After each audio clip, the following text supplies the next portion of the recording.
여러분 안녕하세요. 다시 만나서 반갑습니다. 길어야 5분 안에 짧고 굵게 핵심만 콕콕 전해드리도록 하겠습니다. 이스라엘의 두 번째 왕이었던 다윗은 이스라엘의 왕이기도 했지만 동시에 하나님을 찬양하는 노래꾼이자 시인이기도 했습니다. 그렇게 다윗이 지었던 노래들은 시편의 거의 반절가량을 차지하는데요. 이번 영상에서는 다윗이 지었던 노래 중에 하나를 통해서 우리가 잊지 말아야 할 중요한 고백에 대해서 한번 살펴보도록 하겠습니다. 다윗은 왕이 되기 전에 양을 치던 목동이었죠. 다윗은 하나님 앞에서 기도하고 자신의 신앙을 고백하면서 목자와 양의 관계를 들어 시편 23편을 노래했습니다. 그 첫 고백은 여호와는 나의 목자시니 내게 부족함이 없으리로다 로 시작하는데요. 이 고백은 시편 23편 전체의 주제와도 같습니다. 그런데 여기서 하나님이라고 하지 않고 굳이 여호와라고 하는 이유는 무엇일까요? 여호와는 스스로 있는 자라는 뜻인데요. 이 세상이 시작되기 전부터 존재하셨고 존재하는 데 있어서 아무것도 필요한 것이 없는 분이라는 뜻입니다. 그리고 특히 여호와라는 이름은 성경에서 하나님과 하나님의 백성들 간의 언약 관계를 설명할 때 주로 나오는데요. 이런 분이 우리의 목자가 되시고 우리를 인도하시기 때문에 우리에게 부족함이 없다는 고백인 것이죠. 다시 정리하자면 우리의 부족함을 목자 되신 여호와 하나님께서 풍성하게 채워주시기 때문에 그런 고백을 하는 것뿐만 아니라 하나님께서 채워주시지 않고 여전히 나에게 부족함이 있을지라도 여호와 하나님이 나의 목자가 되시기에 그것만으로도 충분하다는 고백인 것입니다. 어쩌면 부족함이 있을수록 그 자리를 하나님의 임재로 채워주시니 부족함이 오히려 우리에게 은혜가 되기도 하네요.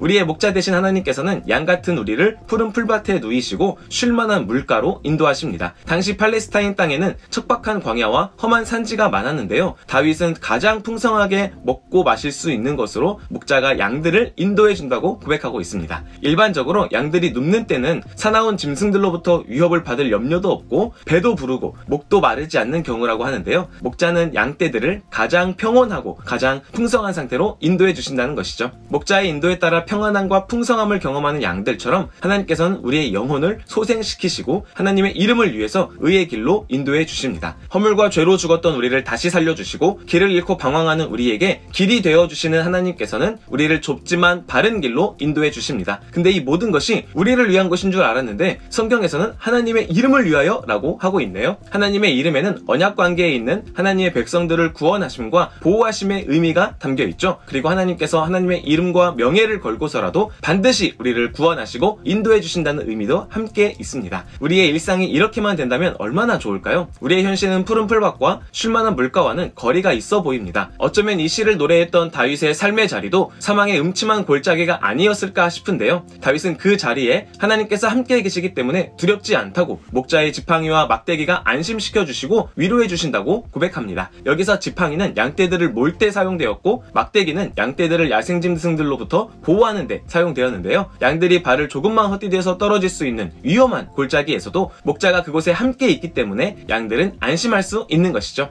그런데 목자는 왜 이런 위험한 골짜기로 양들을 인도하는 걸까요? 편한 길로만 데리고 가면 안 되는 걸까요? 어쩌면 꼭 그 골짜기를 거쳐야만 도착할 수 있는 곳이 있다거나 그 골짜기를 지나가는 것 자체가 양들에게 어떠한 도움이 되기 때문이 아닐까 싶은데요. 그 이유는 정확히 알 수는 없지만 분명한 것은 모든 길을 잘 알고 있는 목자가 양들을 인도하고 있다는 것이고 그 어느 순간에도 목자는 양들을 떠나지 않는다는 사실입니다. 목자가 알아서 인도해주기 때문에 양들은 그의 지팡이만 따라가면 되는 것이죠. 그렇기 때문에 그곳이 사망의 음침한 골짜기라 할지라도 두려워하지 않을 수 있는 것입니다. 다윗은 이어서 하나님께서 원수들 앞에서 상을 차려주셨다고 고백하고 있는데요. 하나님께서는 다윗을 대적하거나 비방했던 모든 사람들 앞에서 다윗을 의로운 사람으로 인정해 주십니다. 마치 사단이 우리를 정죄하지만 하나님께서 우리를 의롭다고 인정해 주시는 것과 비슷한 것 같네요. 하나님께서는 상을 차려주시고 기름에 머리를 부어주시면서 다윗을 귀한 존재로 여겨주셨습니다. 그렇게 다윗은 잔이 넘치는 모습을 통해서 다윗은 풍성한 하나님의 은혜를 노래했습니다. 그리고 이어서 내 평생의 선하심과 인자하심이 반드시 나를 따를 것이라고 고백합니다. 여기서 따르다는 단어의 원래 의미는 뒤쫓다라는 뜻인데요. 다윗은 평생토록 사울 왕이나 그의 군사들 그리고 심지어는 아들 압살롬에게까지 많은 원수들에게 쫓김을 당하며 살았습니다. 하지만 다윗은 그런 원수들이 자신을 뒤쫓는 것이 아니라 하나님의 선하심과 인자하심이 자신의 뒤를 쫓는다고 고백하고 있습니다. 그것도 다윗의 평생, 다윗이 죽는 날까지 뒤쫓는다고 고백하고 있는데요. 그러니 다윗은 하나님의 보호와 인도하심 가운데서 빠져나갈 수 없고 하나님께서 계신 곳이 하나님의 집이니 다윗의 고백대로 여호와의 집에 영원히 살게 되는 것이죠. 이런 다윗의 고백을 우리의 고백으로 삼고 하나님이 우리의 목자가 되시기에 그것만으로 충분하다고 고백할 수 있는 모두가 되시기를 주님의 이름으로 축복합니다. 아멘. 이 영상이 도움이 되셨다면 구독과 좋아요 부탁드립니다. 그럼 다음 영상에서 만나요. 안녕.